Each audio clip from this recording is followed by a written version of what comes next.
While for some, the vacuum left by Uhuru Kenyatta and the scramble for leadership is the reason for the current unrest, for others, it is the words uttered against Kenyatta, especially at a time he still held the community's symbol of authority. And you woke up and you threw all the kind of abuses to our kingpin that time and the political leader who was there that time. And you showed a lot of disrespect to our person who was our president that time. Our culture dictates when your Mudhamaki is in power, you can guide him, you can reproach him, but you can't abuse him. These people even abused, that man you're talking about, even abused the mother of the president, who is not a politician.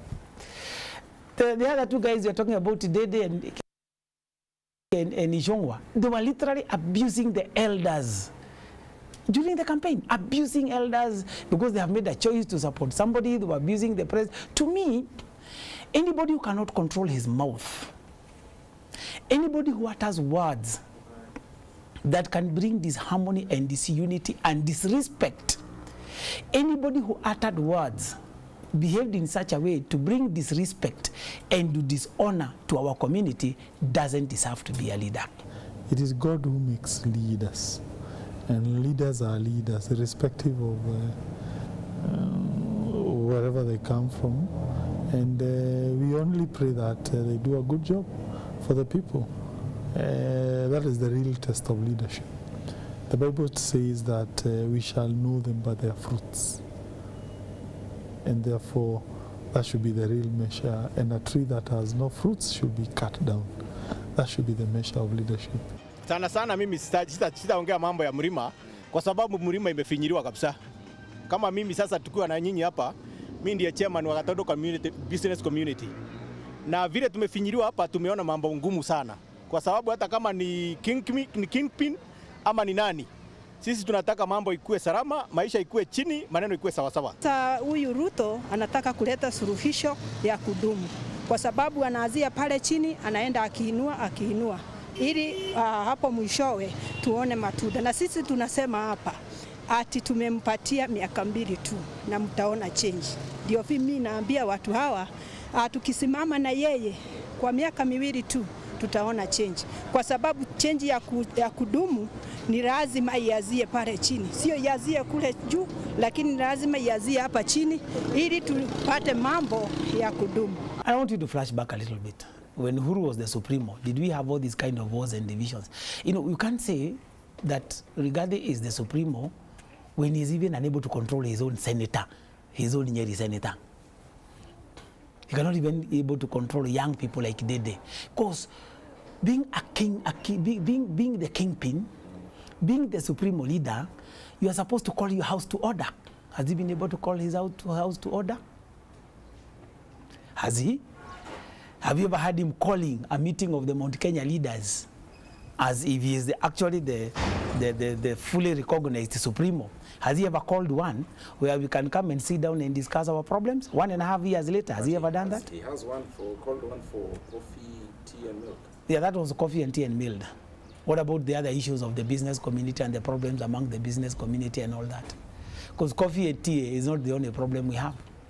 So has he ever called this? That was a technical committee on a job that was given by the president. But as a community, we know Kalenjins meet. We know Luos meet. Have you ever heard of a meeting of the Mount Kenya leaders where all of them come and meet and strategize on the region 1.5 years later since he became the deputy president? The deputy president is a very, very busy man currently, because one of the principal responsibilities he has is to deputize the president. But over and above that, and we thank President Ruto for he himself went through a period of time where he was denied responsibility, he had nothing to do. His executive orders have now betrothed the office of the deputy president numerous responsibilities. Our deputy president is too busy that it is almost you know, like I said, alienating him from the majority of us who would want a direct you know, engagement with him every other time. And people must know this, so that I say it here. that there is a difference between this deputy president and the immediate former deputy president, who is now the president. While the immediate former deputy president, who is President William Ruto, had all the time in the world because there was no responsibility. In fact, we know he used to create his own responsibilities. This other deputy president is bound by the executive order and has duties to perform. And so sometimes, while we could walk to Karen and just have coffee with the deputy president, this one we have to look for an engagement because he is ever busy. And I'm talking that as his governor, because I am there are issues in Nyeri that I sometimes feel he must handle for me, and we have to share. But I can't trace him because he is very busy. According to Mutahi Kahiga, the governor of Nyeri County, Gashagua's home county, there is someone pushing the division. What you see has nothing to do with the mountain. It's artificial and it's being created. Where I come from, they say that every time you see a tortoise on top of a table, somebody placed it there. Somebody might be trying to break up the mountain. Remember, the mountain is only strong and worthwhile when it is one, when it's united. His sentiments are shared by some other leaders. Regarding the deputy president, he should be respected as a deputy president, that is for sure. And being the deputy president, everyone in Kenya Kwanza and UDA must respect him. That is protocol. I mean, that is the norm, because he is the deputy party leader. Why should some MPs in Murang'a all of a sudden crop up and they start sending very hostile words towards him? Freedom of speech. Freedom of speech? Don't you have party discipline?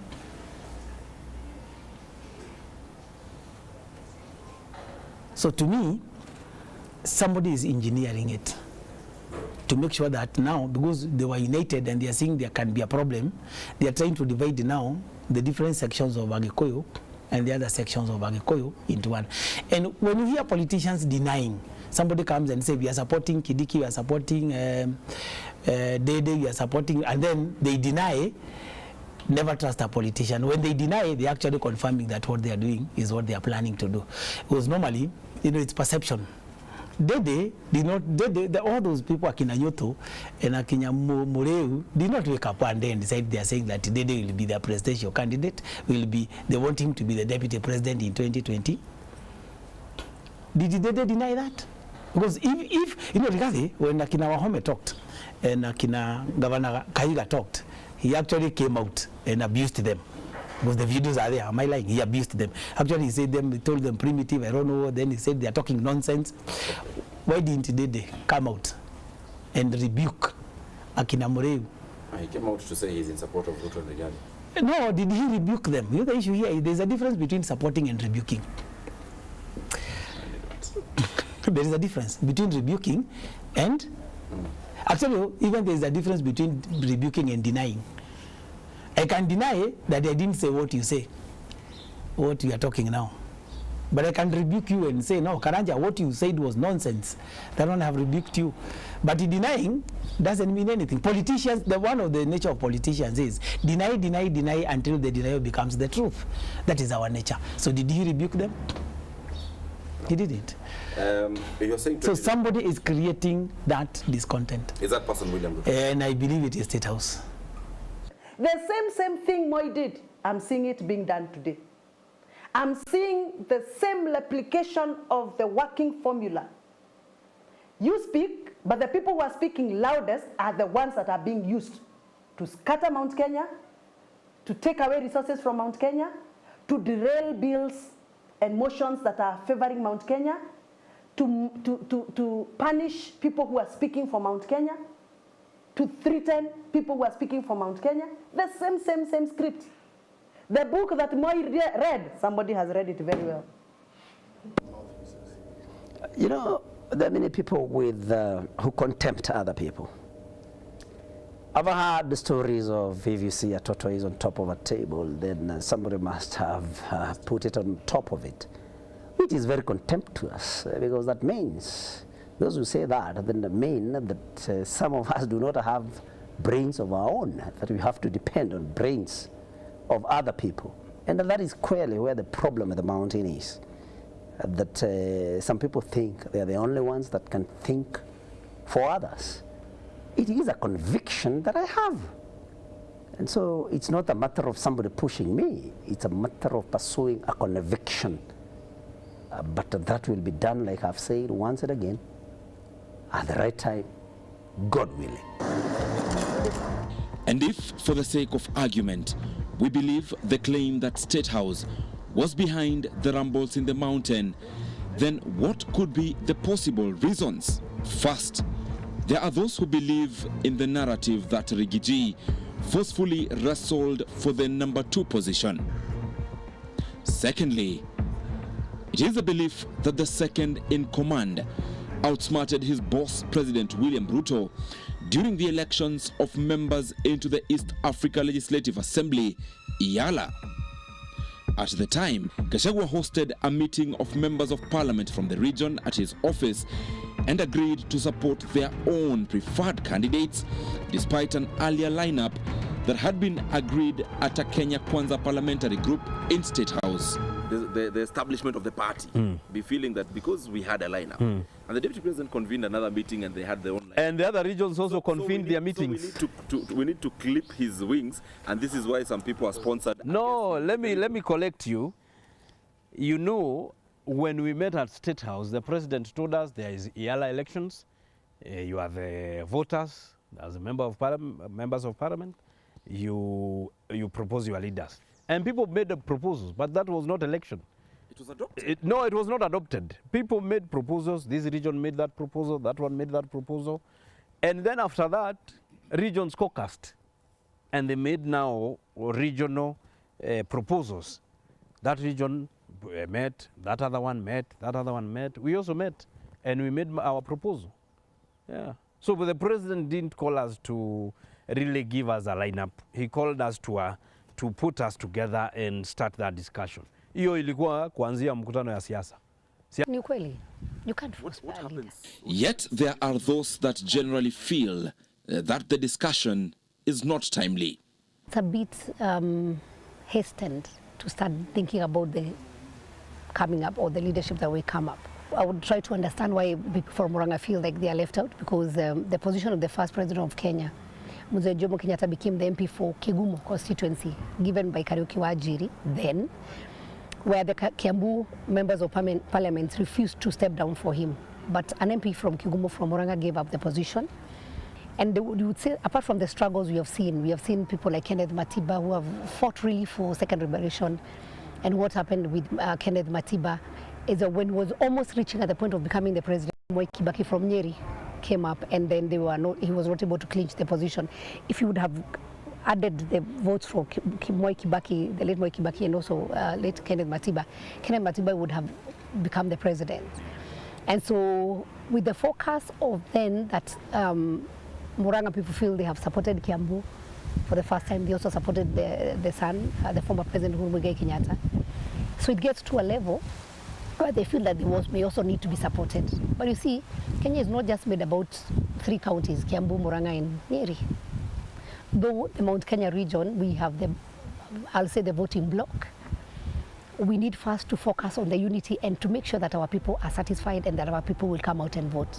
Because we are facing a situation where we can get to 2027 and our people, even with the numbers, they say we are not going to vote because we don't see the benefit of ourselves voting.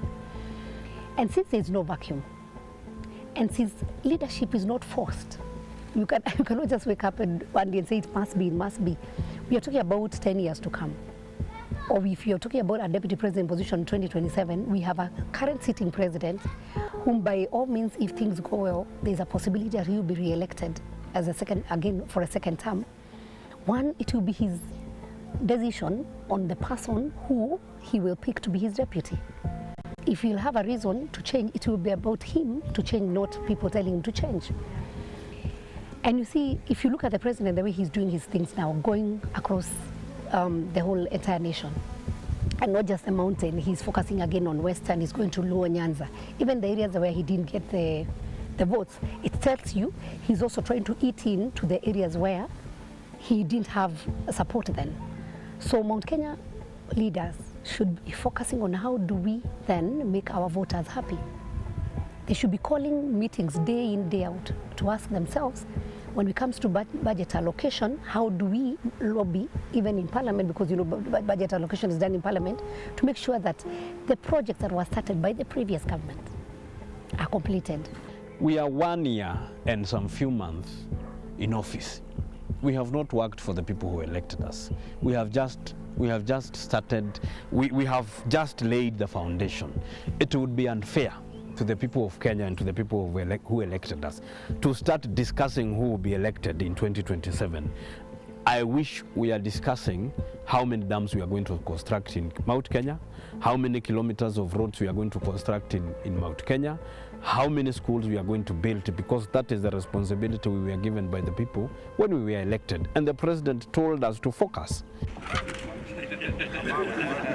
And for others, Gachagua is just a punching bag for a region with pent-up frustrations over the Kenya Kwanza's government's performance.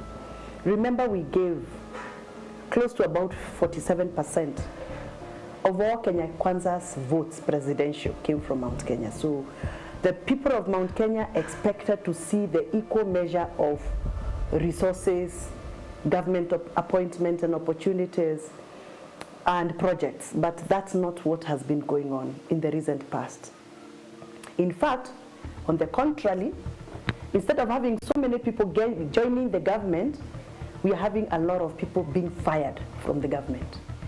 I'm on record saying I am not comfortable with the number of people from Mount Kenya region getting fired in the name of they served the previous regime. We feel like somebody has taken us for a ride for our votes.